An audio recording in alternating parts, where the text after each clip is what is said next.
बनाता हूँ। और मेथड लिखने का जो तरीका होता है इस चीज पे आप गौर कीजिएगा। जैसे कि आप एक मेन मेथड आप कैसे बनाते हो, आप लिखते हो पब्लिक स्टैटिक वाइड मेन, कुछ इस तरीके से लिखा करते हैं। सभी लोग इस चीज से बिल्कुल कंफर्म होंगे क्योंकि इसके बारे में बहुत ही डिटेल हम डिस्कस कर चुके हैं।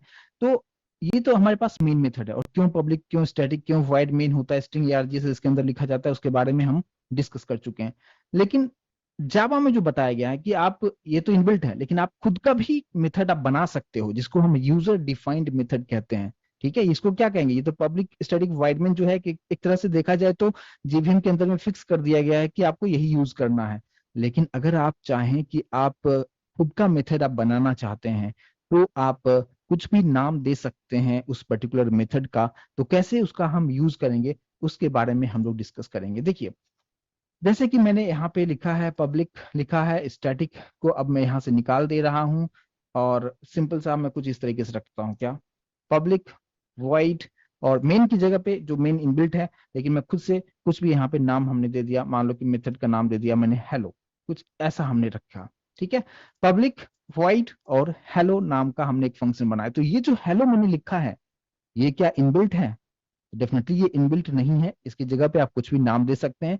लेकिन इस बात पे ध्यान देना है कि ये जो ब्रैकेट हमने जो ओपन किया और क्लोज किया ये कंपलसरी तौर पे होना चाहिए, इस बात पे आपको ध्यान देना है। ठीक है, तो ये हमने एक मेथड बनाया है और इस मेथड के अंदर हमने कुछ मैसेज को मैं प्रिंट करूंगा। जैसे कि मान लीजिए कि मैंने यहाँ पे सिस्टम डॉट आउट के अंदर में हमने प्रिंट कर दिया हेलो क्लास ए, जस्ट एक ये मैसेज को मैंने यहाँ पे प्रिंट कर दिया है। और अगर इस पर्टिकुलर प्रोग्राम को अगर हम इसको सेव करके देखें तो सबसे पहले सेव अगर हम करते हैं कंट्रोल एस मैंने किया है और इस प्रोग्राम को मैं कहाँ पे कहीं पे भी मैं सेव कर लेता हूँ। मान लीजिए कि मैंने यहाँ पे जो है डी ड्राइव में जावा प्रो करके एक फोल्डर है, उसी के अंदर मैं सेव कर रहा हूँ और फिलहाल इसका नाम हमने दे दिया ए डॉट जावा, यानी क्लास का जो नाम है वही रखा मैंने और एक्सटेंशन डॉट जावा दे दिया है। और इसके बारे में भी ऑलरेडी हम डिस्कस कर चुके हैं कि कब हम फाइल का नाम क्या देंगे उसके बारे में काफी डिटेल में डिस्कस कर चुके हैं। तो फिलहाल मैंने यहाँ पे ए डॉट जावा से हमने सेव कर दिया है और ऊपर यहाँ पे आप देख पाएंगे कि डी ड्राइव के अंदर जावा प्रो नाम का फोल्डर है जिसके अंदर में हमने ये ए डॉट जावा फाइल को हमने यहाँ पे सेव किया हुआ है। ठीक है, अब मेरा क्वेश्चन आप लोगों से है कि इसको आप रन करेंगे तो ये रन होगा क्या, कंपाइल होने के बाद ये रन होगा? यस और नो प्लीज रिस्पॉन्ड जरूर कीजिए अगर समझ में आ रहा है तो। और इसके बारे में ऑलरेडी हम डिस्कस कर चुके हैं। तो क्या होना चाहिए, अगर इसको हम रन करेंगे तो आउटपुट आएगा? बिल्कुल, आप में से कुछ लोग बता रहे हैं नहीं आएगा क्योंकि इसके पास मेन मेथड नहीं है। और आप जैसा कि ऑलरेडी हम डिस्कस कर चुके हैं कि public static wide main compulsory तौर पे होना ही चाहिए, जो कि यहाँ पे नहीं है। तो इस केस में मैंने आपको बताया था कि आप क्या कीजिएगा कि कंपाइल टाइम में यहाँ पे कोई एरर नहीं आएगा, कंपाइल करेंगे तो प्रॉपर तरीके से कंपाइल होगा, यानी इसका dot class file definitely create होगा। लेकिन रन करते वक्त आपको एरर आपको दिखाएगा। और ये सब चीजों के बारे में ऑलरेडी बहुत ही ग्रेट डिटेल में हम डिस्कस कर चुके हैं। ठीक है, तो हमें क्या करना होगा, यहाँ पे कंपलसरी तौर पे हमें मेन मेथड हमें चाहिए।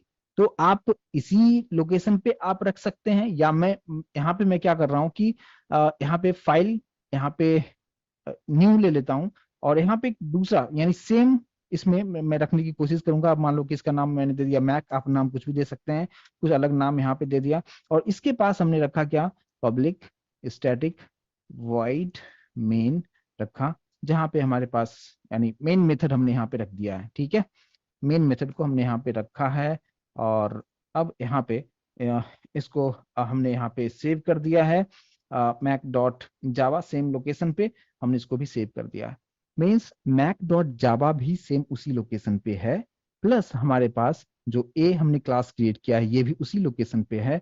तो अब मुझे क्या करना होगा कि मैक क्लास से मुझे क्या करना, एक्सेस करना है क्लास ए के मेंबर को। और क्लास ए का मेंबर कौन सा है, हमने जो फंक्शन बनाया है जिसका नाम है हेलो, ये उसका मेंबर है और इसे मैं एक्सेस करना चाहता हूं कहां से, मैक डॉट जावा से। और उसके लिए हमें क्या करना होगा, हमें ऑब्जेक्ट बनाना होगा। उप्स कंसेप्ट में सेकंड जो पार्ट है वो ऑब्जेक्ट का पार्ट है कि आप किसी दूसरे क्लास के मेंबर को अगर एक्सेस करना चाहते हैं तो आपको क्या करना होगा कि जिस क्लास के मेंबर को एक्सेस करना है उसके लिए आपको ऑब्जेक्ट बनाना होगा। और ऑब्जेक्ट बनाने का सिंटैक्स ऑलरेडी हम दो अलग अलग क्लासेस में डिस्कस कर चुके हैं। एक बार जब मैं स्कैनर क्लास के बारे में आपको बता रहा था, जहां पे मैंने आपको बताया था कि यूजर से कैसे इनपुट लेना है, तो स्कैनर क्लास के लिए ऑब्जेक्ट बनाने का क्या सिंटैक्स है। प्लस हमने पब्लिक स्टैटिक वॉइड मेन को जब एक्सप्लेन कर रहे थे, उस वक्त भी मैंने आपको बताया था कि ऑब्जेक्ट बनाने का क्या सब चीजें होता है, सिंटैक्स होता है। तो सिंपल सा, जो लोग न्यू होंगे उनके लिए भी समझ में आ जाएगा कि कैसे ऑब्जेक्ट बनाया जाता है। मुझे टारगेट हमारा क्या है, मेरा टारगेट है कि I want to access class A, और क्लास ए के अंदर में किसको एक्सेस करना है, हेलो मेथड को एक्सेस करना है। तो हमें सबसे पहले क्या करना होगा कि ए क्लास के लिए ऑब्जेक्ट क्रिएट करना होगा। यानी कैसे हम बनाएंगे, उसका सिंटेक्स क्या है, जिस क्लास का के मेंबर को एक्सेस करना है उसका नाम आप पहले लिखें, और ये वेरिएबल के नाम की तरह मैंने एओ लिख दिया है, आप यहाँ पे नाम कुछ भी लिख सकते हैं वेरिएबल की तरह, ठीक है।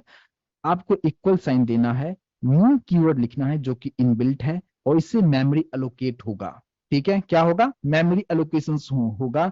और फिर आपको यहाँ पे ए लिखना है, इसको हम कंस्ट्रक्टर कहते हैं, जिसके बारे में थोड़ी देर में हम डिस्कस करेंगे, बट फिलहाल अभी इतना आप समझिए कि जिस क्लास के मेंबर को एक्सेस करना है उस क्लास का नाम, एओ की जगह पे आप नाम कुछ भी दे सकते हैं, और इसी एओ को हम क्या कहेंगे कि this AO is the object of class A, और फिर उसके लिए मेमोरी एलोकेट किया मैंने, और ये जो है फिर क्लास का नाम देते हुए यहाँ पे ब्रैकेट हम लिखेंगे, लेकिन इसको हम एक्चुअली कंस्ट्रक्टर हम कहते हैं। और कंस्ट्रक्टर क्या होता है थोड़ी देर में डिस्कस करेंगे, नहीं तो आने वाले सेशन में डिस्कस करेंगे। बट ये प्रॉपर सिंटैक्स है कि आपको किसी भी क्लास के लिए ऑब्जेक्ट बनाना होगा तो इस तरीके से आप यहाँ पे ऑब्जेक्ट बनाएंगे। मैं उम्मीद करूंगा इस चीज को समझ पाए होंगे। मैक के लिए ऑब्जेक्ट नहीं बनाना है, हमें मैक क्लास से ए को एक्सेस करना है, देन मुझे ए के लिए ऑब्जेक्ट बनाना होगा। तो हमने ए के लिए ऑब्जेक्ट बना दिया। अब एक ऑब्जेक्ट बन चुका है तो ऑब्जेक्ट का नाम हमने क्या रखा है, एओ। और एओ में डॉट ऑपरेटर यूज करना है आपको। डॉट ऑपरेटर यूज करते हुए उस क्लास के, यानी ए क्लास का जो मेथड था उसका नाम क्या हमने रखा था, हेलो मेथड हमने नाम दिया था। और अब आप यहाँ से उसको आप कॉल कर सकते हैं, यानी ऑब्जेक्ट का नाम एओ है और डॉट ऑपरेटर यूज करना है, कंपलसरी तौर पे यूज करना है, और फिर हेलो फंक्शन, यहाँ पे ब्रैकेट देना भी जरूरी है। और फिर क्या होगा कि यहाँ पे हेलो फंक्शन कॉल होगा, और जैसे हेलो फंक्शन कॉल होगा इसके अंदर में, फिलहाल तो मैंने जस्ट एक ही ये मैसेज हमने दिया है, बट इसके अंदर में आप जितने भी कैलकुलेशंस करना चाहें वो सारा चीज, जो कुछ भी आप कोड करेंगे सभी को वो एग्जीक्यूट कर देगा। और अब मैंने यहाँ पे सेव कर दिया है। अब मेरा क्वेश्चन आप लोगों से है कि अभी हमारे पास दो अलग अलग क्लासेस बन चुके हैं, मैक क्लास भी बन चुका है और क्लास ए भी बन चुका है, और दोनों में हमने जो भी कोडिंग करना था हमने कोडिंग कर दिया है। अब आप बताएं कि अभी मुझे कौन से पर्टिकुलर क्लास को हमें कंपाइल करना चाहिए। मैं सभी लोगों से आंसर एक्सपेक्ट कर रहा हूँ, क्या होना चाहिए।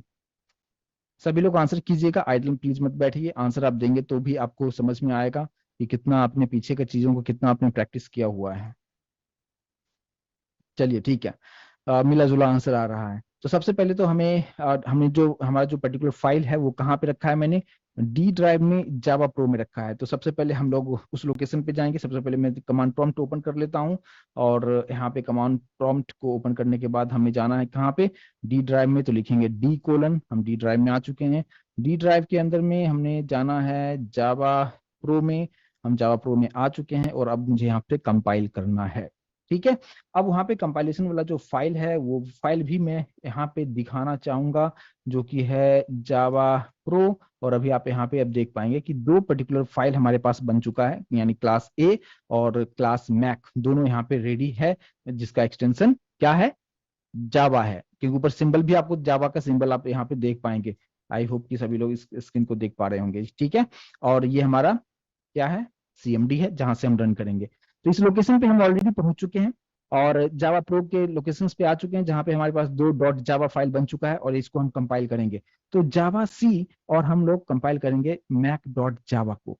मैक डॉट जावा को कंपाइल करने का मतलब क्या होगा, जैसे मैं यहाँ पे एंटर प्रेस करूंगा, और अगर हमने सब कुछ सही सही लिखा हुआ है तो ये काम यहाँ पे किस तरीके से करेगा, यहाँ पे थोड़ा सा वक्त ले रहा है, थोड़ा सा हम यहाँ पे वेट हम करेंगे। और अभी आप यहाँ पे देख पाएंगे, क्या देख पाएंगे यहाँ पे, कि आपके पास ए डॉट क्लास और मैक डॉट क्लास दोनों का ही जो है ये बाइट कोड बन चुका है, जनरेट हो चुका है। इसका मतलब क्या, कि हमने कंपाइल किसको किया था, हमने मैक डॉट जावा को हमने कंपाइल किया था, लेकिन हमारे पास ए डॉट क्लास भी बन चुका है, यानी एक जो ए डॉट जावा फाइल जो था उसको भी उसने बाइट में कन्वर्ट कर दिया है। क्यों, क्योंकि हमने क्या किया था, हमने कोडिंग में मैक के अंदर ही मैंने ए क्लास के लिए भी ऑब्जेक्ट जनरेट किया था, ऑब्जेक्ट क्रिएट किया था, जिसकी वजह से मैक के लिए तो बनाया ही डॉट क्लास फाइल, लेकिन ए क्लास के लिए भी बना दिया। इस चीज को सभी लोग समझ पा रहे हैं, तो प्लीज एक बार मुझे कंफर्मेशन जरूर दें यहाँ तक। ठीक है।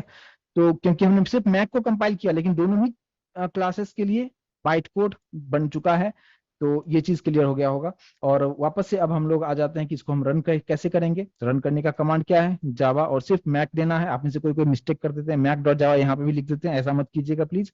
रन करते वक्त सिर्फ आपको जावा लिखना है और सिर्फ क्लास का नाम लिखना है बिना एक्सटेंशन का। और जब आप एंटर प्रेस करेंगे तो यहाँ पे आपको दिखा रहा है हेलो क्लास ए, लेकिन हमने कंपाइल किया है मैक को, हमने रन किया है मैक को, लेकिन आउटपुट आ रहा है क्लास ए का। और ये तरीका मैंने आपको बताया कि एक क्लास से दूसरे क्लास के मेंबर को हम किस तरीके से एक्सेस करते हैं, यूजिंग ऑब्जेक्ट, है ना। ऑब्जेक्ट के हेल्प से एक क्लास से दूसरे क्लास के मेंबर को हम किस तरीके से एक्सेस करते हैं। मैं उम्मीद करता हूं कि यहाँ तक सभी लोग समझ पाए होंगे। प्लीज एक बार कंफर्मेशन जरूर दें। ऑल क्लियर है यहाँ तक, इस चीज को समझ पा रहे हैं अच्छी तरीके से। चलिए, तो ये अलग अलग मैंने आपको बताया, लेकिन आप ऐसा भी कर सकते हैं कि मैं अलग अलग नहीं करते हुए आप ऐसा भी कर सकते हो क्या, कि आप सेम इसी फाइल में, यानी एक ही फाइल के अंदर में यहाँ पे क्लास ए है और यहाँ पे क्लास मैक है, आप ऐसा भी आप कर सकते हैं। लेकिन उस केस में आपको ध्यान देना है कि मैंने नेम का जो कंसेप्ट आपको बताया है ऑलरेडी आपको पता होना चाहिए, जिसके बारे में ऑलरेडी डिस्कस कर चुके हैं। या तो आप ऐसे भी कर सकते हो कि ये जो क्लास है यहाँ पे क्लास ए को ही मैं इधर कर देता हूँ, ठीक है, ऊपर मैं यहाँ पे रख देता हूँ। तो दोनों में ही आप एक ही फाइल में भी काम कर सकते हैं, कोई प्रॉब्लम नहीं होगा। जैसा चाहिए उस तरीके से आप यहाँ पे कर सकते हैं, ठीक है। तो क्लास ए हमने यहाँ पे रखा हुआ है और नीचे हमने क्लास मैक रखा हुआ है, और इस केस में भी आपको आउटपुट सेम उसी तरीके से मिलेगा, कोई डिफरेंस आपको नहीं मिलेगा। तो यहाँ पे जैसे आप इस पर्टिकुलर फाइल को हम कंपाइल करेंगे जावा सी मैक डॉट जावा और हम रन करके देखेंगे, हमें प्रॉपर तरीके से आउटपुट मिल रहा है। तो आप सेम लोकेशन मतलब सेम फाइल में दोनों को रखें या अलग अलग रखें, दोनों तरीके मैंने आपको बताने की कोशिश किया है, ठीक है। चलिए, ये एक पार्ट हो गया कि एक क्लास के अंदर अभी हमारे पास एक क्लास ए बनाया था जिसके अंदर में सिर्फ एक मेथड बनाया, ऑब्जेक्ट बना के उसे कॉल कर दिया, ठीक है। अब हम बात करते हैं नेक्स्ट इसी में कि ये जो हेलो मेथड जो हमने क्रिएट किया है, क्या इस पर्टिकुलर मेथड को हम कितनी बार कॉल कर सकते हैं, ये भी आपसे इंटरव्यू में पूछा जा सकता है। तो आपको बताना है कि इस पर्टिकुलर मेथड को आप जितनी बार चाहें उतनी बार आप कॉल कर सकते हैं, कोई लिमिटेशंस नहीं है, जितनी बार जरूरत है उतनी बार इसे आप कॉल कर लें, ठीक है। मतलब क्या, अभी आप देखेंगे कि एओ डॉट हेलो मैंने कॉल किया, एओ डॉट हेलो, तो यहाँ पे जाएगा कंट्रोल और इसके अंदर में जो कुछ भी आपने मैसेज दिया वो प्रिंट करके दिखा देगा। सेम उसी तरीके से ये जो एओ डॉट हेलो है, मैं यहाँ पे कॉपी पेस्ट में करते जा रहा हूँ, ठीक है। आप जितनी बार चाहें एन नंबर ऑफ टाइम्स आप कॉल कर सकते हो उस पर्टिकुलर मेथड्स को, ठीक है। एक ही मेथड है हेलो, लेकिन उसी को मैंने ऑब्जेक्ट के हेल्प से डॉट ऑपरेटर यूज करते हुए जितनी बार चाहें उतनी बार आप कॉल कर सकते हैं। हम आउटपुट आपको दिखाएं तो यहाँ पे वापस से आप देखेंगे कि जब मैंने इसको कंपाइल किया और कंपाइल करने के बाद जब आप रन करेंगे तो यहाँ पे 5 टाइम्स आउटपुट आ रहा है। क्यों? क्योंकि हमने 5 टाइम्स सेम मेथड को कॉल किया है। तो जितनी बार आप करना चाहें उतना उस तरीके से आप कर सकते हैं। तो ये आपके टाइम को सेव करता है। आप सोचेंगे कि ये टाइम कैसे सेव करेगा, क्योंकि हमें आउटपुट ये जो चाहिए था मुझे 5 टाइम्स चाहिए था, तो हमने बार बार सिस्टम डॉट आउट नहीं लिखा, हमने उसको मेथड के अंदर रख दिया और इस मेथड को 5 टाइम्स कॉल कर दिया। अगर आप चाहें इस मेथड को 100 टाइम्स कॉल करना, 100 टाइम्स कॉल कर सकते हैं। तो ये आपके टाइम को कैसे सेव करता है उस चीज को समझिए। तो ये चीज मैं उम्मीद करूंगा कि समझ पाए होंगे कि आप एक मेथड बनाइए, जितनी बार चाहें उतनी बार आप कॉल कर सकते हैं, लेकिन कंपलसरी तौर पे ऑब्जेक्ट में डॉट ऑपरेटर यूज करने के बाद ही कॉल कीजिएगा, तो ही प्रॉपर तरीके से आउटपुट आएगा। अब हम बात करते हैं क्या कि अगर इसमें आप ऐसा कुछ करें कि ये जो हेलो मेथड बनाया है और ये जो ब्रैकेट आप देख रहे हैं जो कि मैंने कंप्लीटली एम्प्टी रखा है, इसमें कुछ भी लिखा हुआ नहीं है, आप इसके अंदर वेरिएबल को डिक्लेयर कर सकते हैं। वेरिएबल डिक्लेरेशन का मतलब कि आप ऑलरेडी जानते हैं वेरिएबल का डिक्लेरेशन हम इस तरीके से करते हैं, लेकिन आप ऐसा डिक्लेरेशन कभी भी मत कीजिएगा किसी भी मेथड के अंदर में। यानी मेथड के अंदर में आप जो कुछ भी वेरिएबल डिक्लेयर आप जब करते हैं तो इसको एक टर्म दिया गया पैरामीटर, ये पैरामीटर इसको बोलते हैं कि यहाँ पे हम चाहते हैं कि 2 पैरामीटर होना चाहिए। तो आप इंट एक्स, जैसे मान लीजिए कि उसको समझाने से पहले यहाँ पे अगर हम लोग इस तरीके से डिक्लेरेशन किए हैं, यस सर नो, सभी लोग रिस्पॉन्ड करेंगे मुझे कि int x comma y comma z जो हमने डिक्लेयर किया ये करेक्ट है, राइट। तो ये बिल्कुल करेक्ट है, इस तरीके से हमने ऑलरेडी किया है, ऑलरेडी इससे पहले बहुत सारे प्रोग्राम्स हमने आपको बताए हैं, इस तरीके से बिल्कुल कर सकते हैं।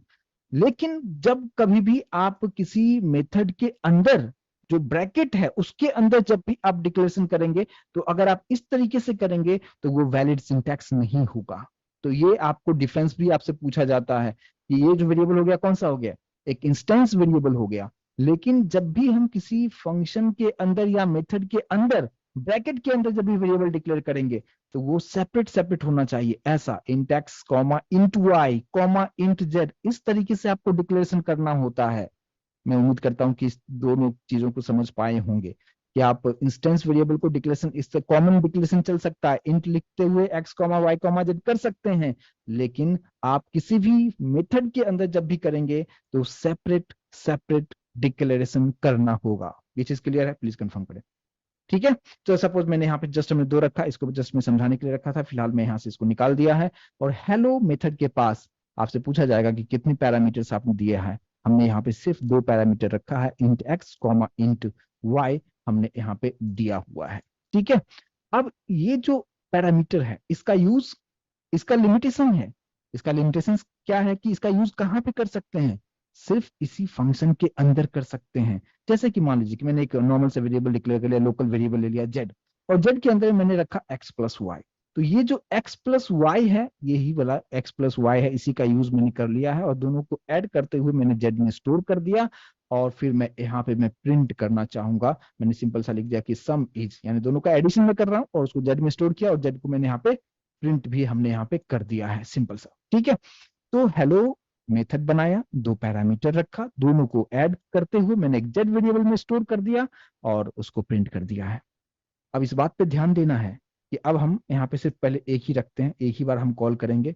तो सबसे पहले तो आपको ऑब्जेक्ट बनाना होगा, जो कि लाइन नंबर 14 में मैंने बना चुका हूँ ऑब्जेक्ट, और ऑब्जेक्ट की हेल्प से हेलो को कॉल करेंगे। क्या आउटपुट आएगा? यस और नो? सभी लोग रेस्पॉन्ड जरूर कीजिए मुझे, यहाँ पे क्या हो सकता है। इससे पहले वाले केस में और अभी वाले केस में थोड़ा सा डिफरेंस है, और थोड़ा सा नहीं, एक्चुअली बहुत सारा डिफरेंस है।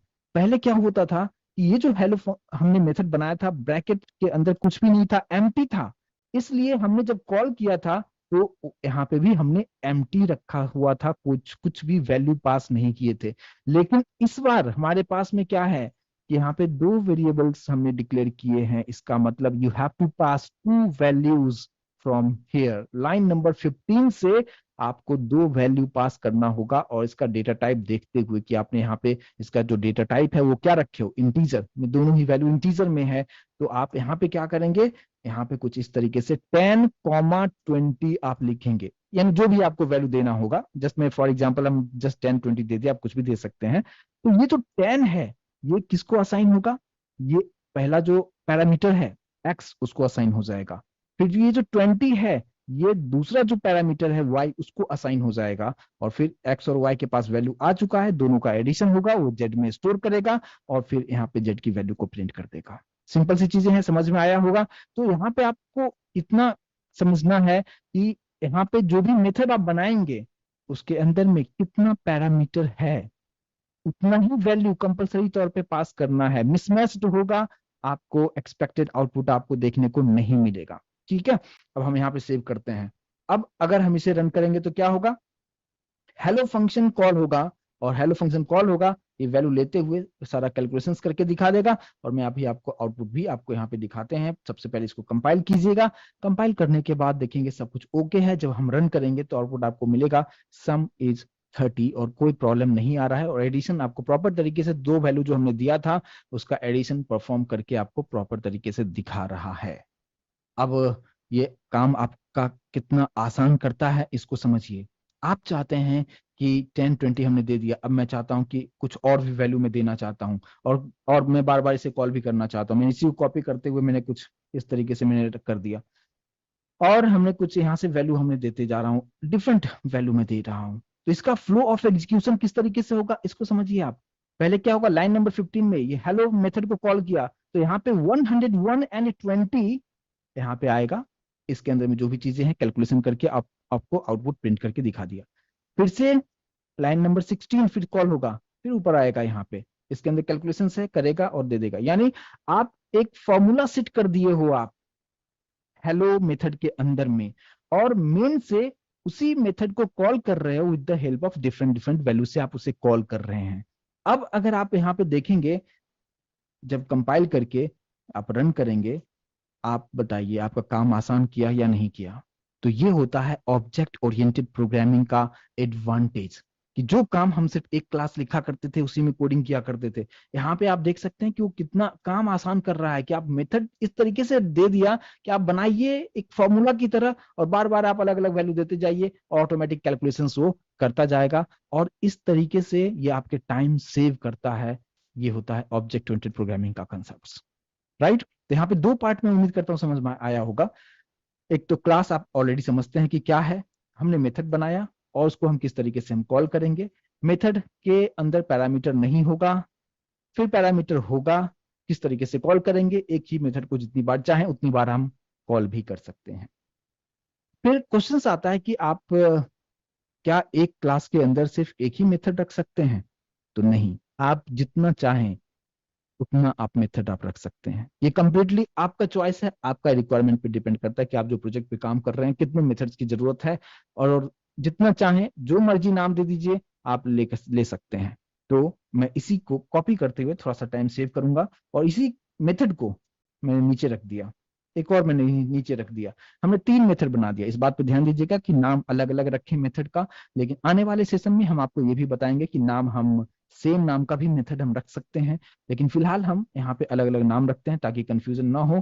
hello1, hello2 और hello3 नाम का हमने मेथड बनाया, यानी लाइन नंबर 4 में हमने एक फंक्शन बनाया यानी मेथड बनाया hello1 जो कि हमें एडिशन दे रहा है। दूसरा हमने बनाया hello2 और यहाँ पे मैंने दे दिया कि तुम हमें करके दो माइनस, यानी हमें सब्ट्रैक्शन हमें प्रिंट करके दिखा दो।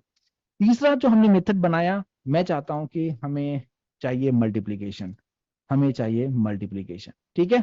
एकदम क्लियर सा सिंपल सी चीजें हैं। क्लास ए के अंदर में हमने 3 अलग अलग मेथड बनाए, hello1, hello2 and hello3। hello1 plus perform कर रहा है, hello2 माइनस परफॉर्म कर रहा है एंड hello3 मल्टीप्लीकेशन परफॉर्म कर रहा है। अब यहाँ पे हम कॉल कैसे करेंगे? तो आपसे अब यहाँ पे एक इंटरव्यू क्वेश्चन पूछा जाता है कि क्या एक ही क्लास के अंदर में अगर आपके पास मल्टीपल मेथड्स आपने बनाए हैं, तो अलग अलग मेथड्स को बनाने के लिए अलग अलग ऑब्जेक्ट की जरूरत है, या आप एक ही ऑब्जेक्ट से तीनों ही मेथड को कॉल कर सकते हैं? तो आपको आंसर क्या देना है? आपको आंसर ये देना है कि दोनों ही मुमकिन है, आप दोनों तरीके से कर सकते हैं। बट इजीएस्ट तरीका क्या होगा?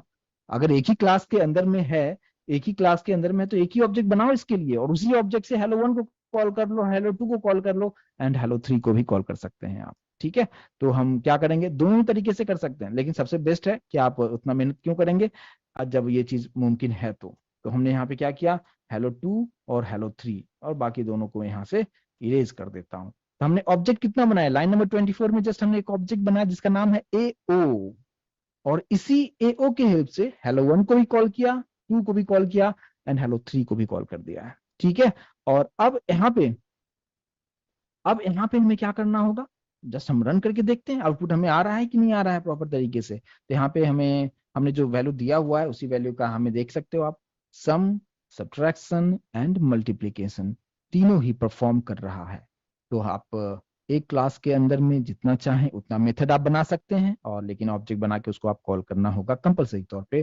पैरामीटर पे आपको फोकस रहना है।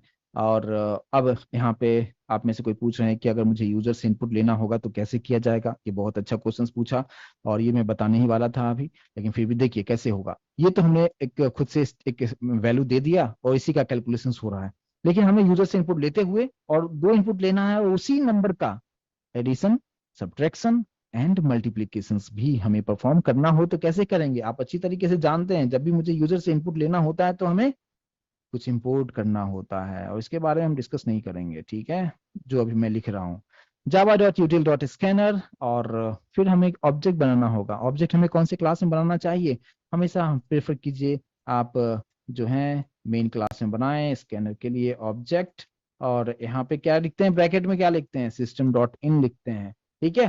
तो स्कैनर हमने रखा, ऊपर इंपोर्ट कर दिया है, और यहाँ पे हमने लाइन नंबर 25 में उसके लिए ऑब्जेक्ट बना दिया है, और इसी के अंदर हमने मान लीजिए कि 2 वेरिएबल डिक्लेयर कर लिया A एंड B। और यहाँ पे system.out.println पे हम एक यूजर को समझने के लिए मैसेज देते हैं, क्या, ये एंटर 2 वैल्यूज, और फिर हम एक को हम स्टोर करेंगे किसमें, A में। तो क्या लिखेंगे, स्कैनर का ऑब्जेक्ट डॉट नेक्स्ट इंटीजर में ले रहे हैं फिलहाल, तो हमने ऐसे कर दिया, और b equals to SO dot next int. I hope कि समझ में आ रहा होगा। और एसओ यहाँ पे क्या है, स्कैनर का ऑब्जेक्ट है, उसके हेल्प से ये सब चीजें हो रहा है। ठीक है, तो यूजर से इनपुट जब लेना था, मैंने कंप्लीट डिटेल आपको बताया था कि आप इंटीजर टाइप की वैल्यू कैसे ले सकते हो, आप कैरेक्टर कैसे ले सकते हो, स्ट्रिंग कैसे ले, बहुत सारे डिटेल में डिस्कस कर चुके थे। ठीक है, तो हमने क्या किया कि यूजर से इनपुट लिया और एक को ए में स्टोर किया, एक को हमने बी में स्टोर कर दिया। और मैं चाहता हूं ए और बी के पास में जो भी वैल्यू यूजर ने इनपुट दिया है उसी का प्लस माइनस एंड मल्टीप्लीकेशन आना चाहिए। तो हमें क्या करना होगा कि इंस्टेड ऑफ 101,20 ये हमें नहीं चाहिए, इसका कैलकुलेशन नहीं करना है, हमें कैलकुलेशन करना है कि जो वैल्यू ए और बी के पास में है तो बस उसकी जगह पे ए कॉमा बी लिख दीजिए, सिंपल सी चीजें हैं, राइट। और सेम उसी तरीके से आपको यहां भी करना है, ए कॉमा बी, यहां भी करना है क्या, ए कॉमा बी। बस हो गया, कहानी कंप्लीट। मतलब ये हो रहा है कि ए और बी के पास में तो ऑलरेडी वैल्यू यूजर जो देगा वो इनपुट आ चुका है, और वही मैंने ए कॉमा बी यहाँ पे लिख दिया। आप एज्यूम कीजिए यूजर ने दिया ए में 10 और बी में 20, तो ये जो ए की वैल्यू 10 है ये किसको जाएगा, ये जो है हेलो वन जो मेथड हमने ऊपर बनाया हुआ है इसके पास आएगा। यहाँ पे 10, यहाँ पे 20, और फिर बाकी का जो प्रोसेस है सेम उसी तरीके से फ्लो ऑफ एग्जीक्यूशन चलेगा। ठीक है, और अब हम लोग इसको रन करने के लिए बिल्कुल तैयार हैं, सब कुछ ओके होना चाहिए। देखते हैं कंपाइल करके, इसको हमने कंपाइल किया, सब कुछ ठीक है, रन करके देखिए। सबसे पहले क्या पूछा, एंटर टू वैल्यूज, मतलब आपसे पूछ रहा है, ये वाला मैसेज आया, एंटर टू वैल्यूज। अब आप दो वैल्यू देंगे तो एक ए और एक बी में चला जाएगा, उसके बाद ये ऑब्जेक्ट बनाएगा और फिर यहाँ से function hello one hello two hello three call हो जाएगा। ठीक है, और यहाँ पे हमने दो वैल्यू दे दिया, हमने दे दिया 50, एंटर किया, दूसरा वैल्यू दे रहा हूँ 60, और जैसे मैं एंटर कर रहा हूँ तो 50 एंड 60 का ही सम, सब्ट्रैक्शन एंड मल्टीप्लीकेशन आपको प्रिंट करके दिखा रहा है। क्लियर होगा तो प्लीज मुझे कंफर्मेशन जरूर दें यहाँ पे, यूजर से इनपुट लेते हुए भी हम किस तरीके से काम कर सकते हैं, आप अलग अलग मेथड्स किस तरीके से एक ही क्लास में बना सकते हैं। तो जस्ट मैंने यहाँ पे हमने कितना मेथड बनाया, 3 बनाया, आप जितना चाहें उतना बना सकते हैं, जस्ट मैंने एक एग्जांपल के तौर पे आपको समझाने की कोशिश किया है। तो अब हम मूव करते हैं नेक्स्ट पार्ट पे, यहाँ तक क्लियर है तो प्लीज कंफर्मेशन जरूर दीजिए यहाँ तक। अब बात करते हैं कि क्या हम अभी के केस में देखें तो सिर्फ हमारे पास दो क्लास है, एक मेन क्लास है जिसके पास मेन मेथड है, और एक हमने क्लास ए बनाया जिसके अंदर में हमने यूजर डिफाइंड मेथड्स हमने बना दिया। अब बात करते हैं कि अब मुझे अलग अलग और भी क्लासेस बनाने होंगे तो हम किस तरीके से बना सकते हैं। जैसे क्लास ए हमने बनाया तो मैं इसी प्रोग्राम को थोड़ा सा मॉडिफाई करता हूं कि क्लास ए के अंदर में ये हेलो वन रखा और यहाँ पे मैं क्लोज कर देता हूं। इसका मतलब क्या, क्लास ए के अंदर हेलो वन है बट हेलो टू अब क्लास ए का मेंबर नहीं है। इस बात से सभी लोग एग्री हैं क्या, क्योंकि मैंने यहाँ पे आप देख सकते हो लाइन नंबर 10 में मैंने क्लोज कर दिया, कर्ली ब्रेसेस को मैंने क्लोज कर दिया है, यानी क्लास ए के पास अब सिर्फ एक ही मेथड है और वो है hello one, but hello two is now no longer member of class A. तो हमें हमें कुछ और क्लासेस भी क्रिएट करना होगा। तो मैंने क्या किया कि क्लास बी बना दिया, और इस क्लास बी के अंदर में यहाँ पे ऐसे कर्ली ब्रेसेस देता हूँ, और यहाँ पे आप देख सकते हैं, इस बात पे ध्यान देना है, कर्ली ब्रेसेस पे ध्यान दीजिएगा। देखिए दोनों रेड है मतलब इसका पेयर है। ठीक है, आप देखो लाइन नंबर 12 में ये जो कर्ली ब्रैकेट है रेड है, और लाइन नंबर 18 में भी रेड है, मतलब ये इसका पेयर है। अभी आप देखो, अब अगर मैं इस कर्ली ब्रैकेट को सिलेक्ट करता हूं तो आप देख सकते हो इसका पेयर सिलेक्ट हो गया, दोनों रेड है, मतलब समझ जाओ ओके है सब कुछ। ठीक है, ठीक है, तो क्लास बी का जो मेंबर है वो हेलो टू है, और यहाँ पे इसको क्लोज कर दिया। यहाँ पे एक और मैं क्लास क्रिएट कर दूंगा, क्लास सी, और यहाँ पे आप देखेंगे ये इसका क्लोजिंग है। अब आप बताएं कि इस केस में हमें क्या करना चाहिए, कि आप एज्यूम कीजिए कि मुझे क्लास सी का जो हेलो थ्री मेथड हमने बनाया है अगर मुझे इसे एक्सेस करना होगा तो क्या करना होगा।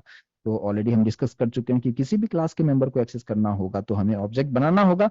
तो अभी तक हम क्या कर रहे थे, सिर्फ क्लास ए के लिए ऑब्जेक्ट बनाए थे, लेकिन अब मुझे हमारे पास में 3 अलग अलग क्लासेस हैं, तो सभी क्लासेस के लिए इंडिविजुअली सेपरेट आपको ऑब्जेक्ट बनाना होगा। तो जैसे मैंने ए के लिए बनाया था सेम इसी तरीके से हमने बी के लिए भी ऑब्जेक्ट बना दिया, और ऑब्जेक्ट का नाम कुछ भी दे सकते हैं। ठीक है, मैंने ए ओ दिया, मीनिंगफुल नाम रखा ताकि हमें समझ में आए कि ए का ऑब्जेक्ट है, बी ओ मतलब बी का ऑब्जेक्ट है। तो ये आप अपने अंडरस्टैंडिंग के हिसाब से नाम दे सकते हैं, लेकिन ऐसा नाम दे जो आपको समझ में आए और मीनिंगफुल हो, इस बात पे ध्यान दीजिएगा। और सेम उसी तरीके से मैंने सी के लिए बना दिया ऐसे। ठीक है, अब हेलो वन जो है ए के ऑब्जेक्ट से कॉल होगा, हेलो टू ए ओ के ऑब्जेक्ट से कॉल होगा क्या, यानी ए के ऑब्जेक्ट से कॉल होगा क्या। तो यहाँ पे आपको डेफिनेटली आंसर देना है कि बिल्कुल नहीं, आप क्लास ए के ऑब्जेक्ट से क्लास बी के मेंबर को एक्सेस नहीं कर सकते हैं आज के अभी जो बता रहा हूं इस केस के लिए। तो वो हेलो टू जो होगा, हेलो टू किसका है, क्लास बी का मेंबर है, तो आपको क्लास बी के ही ऑब्जेक्ट से उसे कॉल करना होगा। ऐसा नहीं कि ए के ऑब्जेक्ट से बी को कॉल कर लो, सी को कॉल कर लो, ऐसा नहीं। सभी क्लास के लिए सेपरेट ऑब्जेक्ट होगा और उसी रिस्पेक्टिव ऑब्जेक्ट से ही आप उसके पर्टिकुलर मेथड को कॉल कर सकते हैं। तो हमने यहाँ पे बी ओ रखा क्योंकि बी ओ के अंदर यानी बी क्लास के अंदर में हेलो टू था, प्लस हमने यहाँ पे सी ओ रखा यानी C O is the object of C, so we can call hello three method with the help of C O and C O is the object of C. I hope कि समझ में आ रहा होगा। अब हम इसको रन करने के लिए कंप्लीटली रेडी हैं और अगर आप इसको रन करके देखेंगे तो आउटपुट आपको किस तरीके से दिखाएगा। हमने जस्ट इसको कंपाइल किया और कंपाइल करने के बाद रन करके देखिए, एंटर टू वैल्यूज, मैंने कुछ भी दूसरा वैल्यू दे दिया, 40 दे दिया और 10 दे दिया। आप देख सकते हैं कि सम सब्ट्रैक्शन मल्टीप्लिकेशन एग्जैक्टली सेम उसी तरीके से आ रहा है जैसे पहले आ रहा था, कि हम एक ही क्लास के अंदर में तीनों मेथड को रखा था और अभी तीनों अलग अलग क्लास के अंदर में अपना अपना काम कर रहा है। आउटपुट में कोई डिफ्रेंसिएशन नहीं मिल रहा है। ठीक है, तो अब आपके मन में ये क्वेश्चन होगा कि जब पहले की तरह काम कर रहा था तो ये नया बनाने की क्या जरूरत थी। ठीक है, तो इससे क्या होता है कि आप अलग अलग क्लासेस क्यों बनाते हैं, क्योंकि मैंने आपको बताया कि क्लास ए के अंदर में ही आप 3 बनाओ या 300 बनाओ बना सकते हैं, तो अलग अलग क्लासेस की जरूरत क्यों है। ये आपके कोड को काफी ऑर्गेनाइज्ड करता है। ठीक है, आपका कोड जो है मॉड्यूलर वे में आप प्रॉपर उस पर काम कर सकते हैं, कंफ्यूजन क्रिएट नहीं होगा एज ए प्रोग्रामर। अगर मान लीजिए आपने एक सॉफ्टवेयर बना दिया, आपने एक ही क्लास के अंदर में मान लीजिए जब आप प्रोजेक्ट पे आप काम करेंगे तो वहां पे मतलब 50-100 आप मेथड्स आप बनाएंगे, और अगर आपको कहीं पे भी मिस्टेक है या बाद में अगर अपग्रेड करना होगा तो एक एक चीज आपको खोजना पड़ेगा, सर्च करना पड़ेगा। ये क्लास तो एक ही बनाया, मेथड के नाम से आप ढूंढते बैठोगे आप, तो काफी टाइम भी जाएगा। इसलिए ऑब्जेक्ट ओरिएंटेड प्रोग्रामिंग कंसेप्ट जब आया तो वहां पे बताया गया कि हर एक चीज के लिए आप अलग अलग क्लास बना के रखो, ताकि आप बहुत आसानी से उस क्लास तक रीच करोगे और जो भी चेंजेस करना होगा उस चेंजेस को आप कर सकते हैं। फॉर एग्जाम्पल मैं आपको थोड़ा सा समझा दूं, जैसे मान लीजिए कि आप कॉलेज में पढ़ते हैं या आप स्कूल में आप हम लोग पढ़ के आए हैं, तो आपने ऐसा किसी भी स्कूल में देखे हैं क्या कि एक ही हॉल है बड़ा सा और उसी में सभी स्टूडेंट्स को रख दिया गया है। ऐसा नहीं होता है, वहां पे भी क्लासिफिकेशन किया गया है कि इस क्लास में क्लास 6 का स्टूडेंट होगा, दूसरा जो रूम होगा उसमें क्लास 7 का स्टूडेंट होगा। ऐसा क्यों किया गया है, इसका आंसर आप सभी लोग समझते हैं, क्योंकि सभी का सिलेबस अलग है। आप वहां पे कॉलेज हो या स्कूल हो, वहां पे जो मैनेजमेंट है सभी स्टूडेंट्स को प्रॉपर तरीके से मैनेज कर सके, हैंडल कर सके, किसको क्या पढ़ाना है, किसका सिलेबस क्या है, प्रॉपर तरीके से ऑर्गेनाइज्ड वे में मैनेज करने के लिए सभी को अलग अलग कैटेगरीज में रखा गया है। ठीक है, उसी तरीके से जब आप एक प्रोजेक्ट पे आप जब काम करेंगे तो ऐसा नहीं होगा कि आप एक ही क्लास के अंदर में सारा कोड आप लिख के रख दो।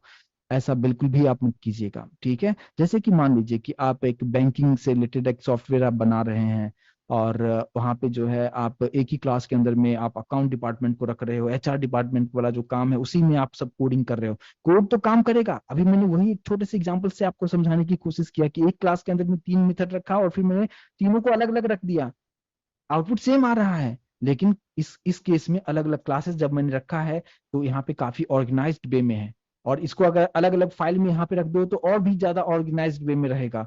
तो आपको जिस पर्टिकुलर क्लास में जाके चेंजेस करना होगा सिर्फ उस क्लास पे जाओगे और उसमें जो भी चेंजेस करना होगा आप चेंज कर लेंगे, और ये आपके लिए टाइम सेव करेगा और आपका कंफ्यूजन बिल्कुल भी नहीं होगा। कोड काफी ऑर्गेनाइज्ड वे में होगा। आई होप कि इस चीज को समझ में आया होगा आप लोगों को कि क्यों अलग अलग क्लासेस बनाया गया उप्स कंसेप्ट के अंदर में, और उप्स कंसेप्ट आने के बाद कोड कितना आसान हो गया प्रोग्रामर पॉइंट ऑफ व्यू से। क्लियर है तो प्लीज कंफर्मेशन दें यहाँ तक। तो ये 2 पार्ट यहाँ तक समझ में आ गया होगा सभी लोगों को। अब हम नेक्स्ट पार्ट पे मूव करें क्या? चलिए ठीक है। अब देखिए, अब यहाँ पे हमारे पास में इसी में थोड़ा सा और हम चेंज करेंगे, और वो चेंजेस क्या होगा इसको समझिए। जब अभी हमने देखा कि अभी हमने ये देखा कि यहाँ पे हमने अलग अलग क्लासेस बना दिया, ठीक है। अब देखिए, इसके अंदर में ऐसा नहीं कि जस्ट हम प्लस माइनस कर सकते हैं, आप जो भी चीजें अभी तक आपने सीखा है उस सभी चीजों को कर सकते हैं। बट उससे पहले मैं थोड़ा सा एक और चीज को आपको समझा दूं। अगर आप इस केस में अगर देखेंगे कि मैंने यहाँ पे क्या लिखा है, वाइड। वाइड का मतलब क्या होता है, मैंने ऑलरेडी एक्सप्लेन कर चुका हूँ क्या होता है वाइड का मतलब। वाइड का मतलब मैंने बताया था कि कुछ भी चीजों को रिटर्न नहीं करता है, doesn't return any value, right. लेकिन जैसे हम वेरिएबल को डिक्लेयर करने से पहले इंट लिखते हैं या फ्लोट लिखते हैं या कैरेक्टर लिखते हैं, यानी कोई भी वेरिएबल को डिक्लेरेशन करने से पहले, सेम उसी तरीके से मेथड से पहले भी आप आप उस तरीके से चीजों को कर सकते हैं। आप यहाँ पे आप इस तरीके से लिख सकते हो, इंट यहाँ पे लिख सकते हो, फ्लोट लिख सकते हो, स्ट्रिंग लिख सकते हो, कैरेक्टर लिख सकते हो। इस बात पे भी ध्यान देना है। और इसको कहते हैं रिटर्न टाइप। वॉइड भी क्या था, रिटर्न टाइप था, बट वो कुछ रिटर्न करता नहीं था। लेकिन इंट लिखने का मतलब क्या, इट विल रिटर्न समथिंग।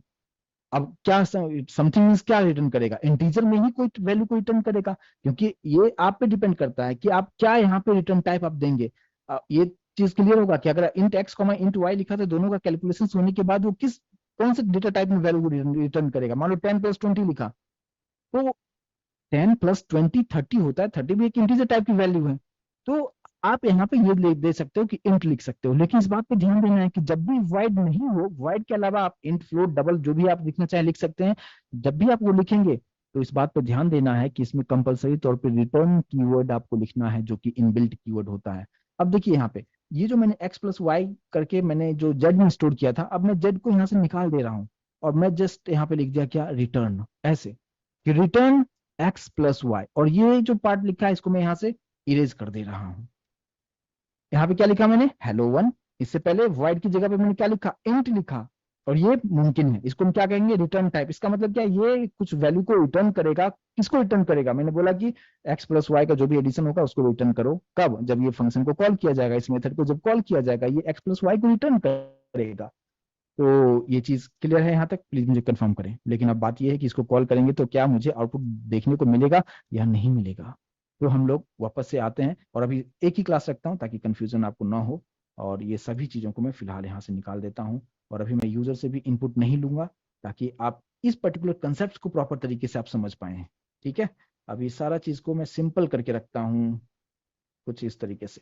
ठीक है, अभी आप देखिए यहाँ पे क्लास ए, एक हमने मेथड बनाया जिसका रिटर्न टाइप है, हमने ऑब्जेक्ट बनाया और हेलो वन को कॉल कर दिया, दो वैल्यू भी पास कर दिया है और वैल्यू में यहाँ पे मैनुअली हमें देना होगा। मैंने 10-20 पास कर दिया है। क्या मुझे आउटपुट प्रिंट होगा या नहीं होगा, आप में से बोल रहे हैं कुछ होगा, कुछ बोल रहे हैं प्रिंट नहीं होगा।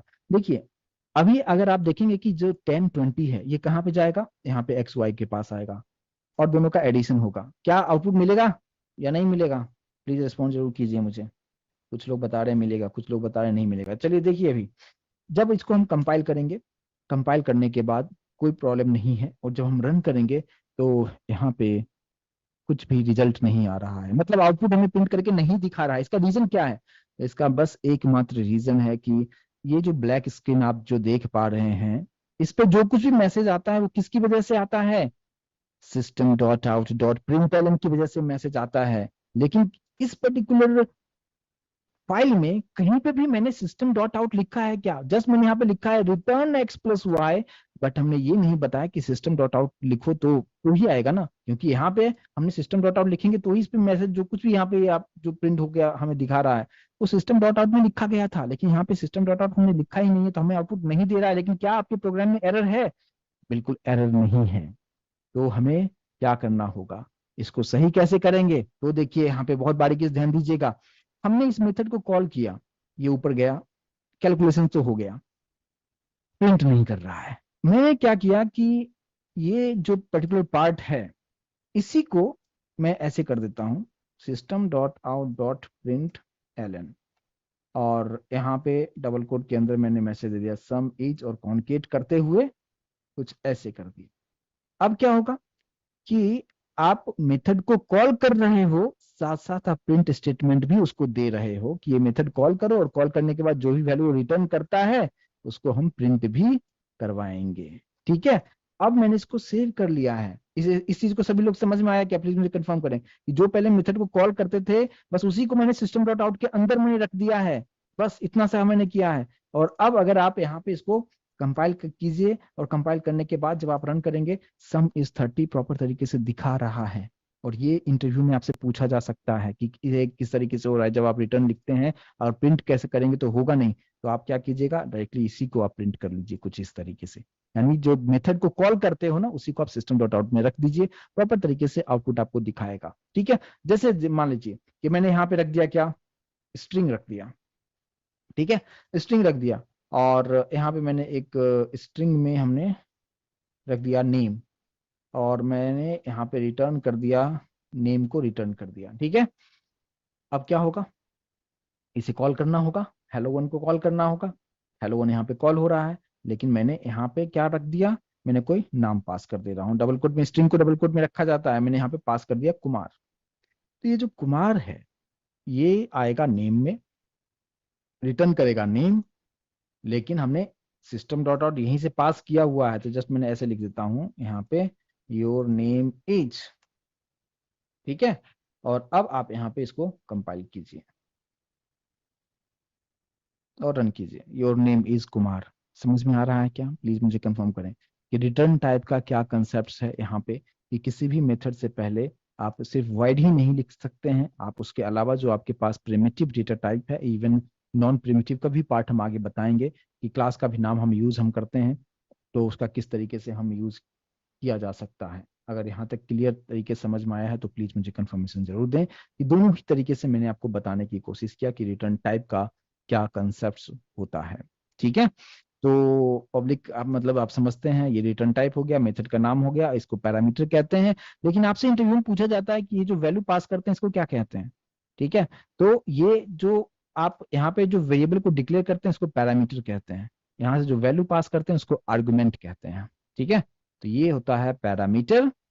मेथड के अंदर जो भी वेरिएबल डिक्लेयर करते हैं उसको बोलते हैं पैरामीटर, और यहाँ से जो आप ऑब्जेक्ट के हेल्प से जब आप मेथड को कॉल करते हैं और यहाँ से जो वैल्यू पास करते हैं उसको हम लोग कहते हैं आर्गुमेंट। क्लियर है? तो ये पार्ट क्लियर तरीके से मैं उम्मीद करूंगा कि समझ आया होगा आप लोगों को। और अब आप देखिए, मैंने आपको बताया कि अभी सिंपल सा मैं रखता हूँ, वॉइड रख दिया, और यहाँ पे मैंने जस्ट हेलो वन रखा। अब इसके अंदर देखिए, आप जो भी चाहें उस चीज को आप कर सकते हैं। जैसे कि आप चाहते हैं इसके अंदर में आप लूप का कंसेप्ट ऑलरेडी हम डिस्कस कर चुके हैं, या एरे का कंसेप्ट है, एरे का कोड कुछ कोडिंग करना है, आप हर चीज कर सकते हैं। जैसे कि मान लीजिए इसके अंदर मैंने यहाँ पे रखा क्या, इंटीजर एक्स। ठीक है, एक्स की वैल्यू मैंने 1 दे दिया, यहाँ पे व्हाइल लूप लगा दिया, while x is less than equals to 10 हमने यहाँ पे दे दिया। ठीक है, और इसी के अंदर में मैं x की वैल्यू को मैं प्रिंट कर देता हूँ, system dot out dot print L N पे हमने क्या किया, हमने x की वैल्यू को प्रिंट कर दिया। लेकिन मैं ये भी दिखाना चाहता हूँ क्या, ये जो आउटपुट आ रहा है मुझे किससे आ रहा है, व्हाइल लूप का आउटपुट आ रहा है, व्हाइल लूप आउटपुट। ठीक है, और यहाँ पे प्लस करते हुए यहाँ पे x कर दिया है। ठीक है, और हमने यहाँ पे इंक्रीमेंट भी कर दिया है, ऐसा। तो ये जो पार्ट है आप ऑलरेडी डिस्कस कर चुके हैं हम लोग, लेकिन इसी को मैंने हेलो वन के अंदर में रख दिया है। तो अभी आपको क्या करना है, जस्ट हेलो वन को कॉल करना होगा, और यहाँ पे अब इसकी जरूरत नहीं है, जस्ट आप इतना ही रखें काफी होगा। यहाँ पे कुछ ऐसे रखेंगे, सही है। एओ ऑब्जेक्ट का नाम डॉट हेलो वन, तो हेलो वन जैसे कॉल होगा, इसके अंदर में आपने जो कुछ भी किया है वो चीजें प्रिंट करके दिखाएगा हमें। और अभी आप यहाँ पे इसको कंपाइल कीजिए, और कंपाइल करने के बाद सब ठीक है, रन करके देखिए, व्हाइल लूप से आउटपुट आ गया, 1 से लेकर 10 तक प्रिंट हो रहा है। प्लीज कंफर्म करें यहाँ तक। तो आप जो कुछ भी करना चाहें वो हर चीज आप यहाँ पे कर सकते हैं। जैसे मान लो कि इसी को मैंने इसी मेथड को कॉपी कर लिया, ठीक है, और यहाँ पे रख दिया। इसमें मैं चाहता हूँ क्या कि कुछ एरे के पार्ट जो है उसको मैं रखूं, जैसे इंट एक्स यहाँ पे रखा कुछ ऐसे, यहाँ पे मैंने 10 20 30 40 50 इसको प्रिंट करना होगा। मैंने अलग अलग फॉर लूप्स के थ्रू आपको बताया था। तो ये सारा चीज आप कर सकते हैं। मैंने आपको अलग अलग लॉजिक बिल्डिंग्स प्रोग्राम्स बताए थे, आर्मस्ट्रॉन्ग नंबर बताया था, पैलिंड्रोम नंबर बताया था, अलग अलग प्रोग्राम्स बताए थे आप लोगों को। तो सभी अभी तक जितने भी प्रोग्राम्स हमने बताया है वो सभी प्रोग्राम आपको इस तरीके से आपको करना है। यानी एक क्लास बनाइए, मेथड बनाइए, उसमें आपने लूप बना, ये व्हाइल लूप ले लिया। दूसरा क्लास बनाइए, उसमें आप डू व्हाइल का प्रोग्राम कीजिए। तीसरा आप मेथड लीजिए, उसके अंदर में फॉर लूप से काम कीजिए। चौथा लूप लीजिए जिसमें आप टेबल को प्रिंट कीजिए। एक और आप मेथड लीजिए जिसके अंदर में पैलिंड्रोम फाइंड करने के का जो कोड है उसको आप एग्जीक्यूट कराइए। एक और क्लास अलग बनाइए जिसके अंदर आप एरे का पार्ट 1 पार्ट 2 मैंने जो बताया है उसको आप करने की कोशिश कीजिए, और सभी के लिए ऑब्जेक्ट बनाइए, उसको कॉल कीजिए। यानी अब आपका जो असाइनमेंट है उसको प्रॉपर तरीके से सुने। असाइनमेंट ये है कि अभी तक आपने जितने भी अलग अलग प्रोग्राम्स आपने किए हैं और जो मैंने आपको बताया है उसको इस तरीके से क्लासिफिकेशन करके आपको करना है। ठीक है, और ये आप लोगों का असाइनमेंट है। तो मैं उम्मीद करूंगा कि यहाँ तक जो मैंने आपको बताया है ये आप अच्छी तरीके से समझ पाए होंगे कि अलग अलग क्लास बनाने का क्या एडवांटेज है और किस तरीके से इसको एक्सेस किया जाएगा। हर एक एस्पेक्ट्स को मैंने बताने की कोशिश किया है, लेकिन आज जो मैंने अभी आपको जो बताया है, ये जस्ट मैंने ये बताया कि मेथड के अंदर काम किस तरीके से किया जाता है। लेकिन हम फिर अलग अलग यहाँ पे वेरिएबल्स भी डिक्लेयर करेंगे जो मेथड के ऊपर होगा, फिर उसका अलग अलग तरीका होगा। बहुत सारी चीजें हैं जो कि मैंने अभी तो जस्ट मैंने क्लास एंड ऑब्जेक्ट पे फोकस किया है, और फिर आने वाले सेशन में हम इनकैप्सुलेशंस, इनहेरिटेंस, पॉलीमॉर्फिज्म, बहुत सारी चीजें हैं, वन बाय वन डिस्कस करेंगे। बट उम्मीद करता हूँ कि इस यहाँ तक इस कंसेप्ट को आप बेहतर तरीके से समझ पाए होंगे। और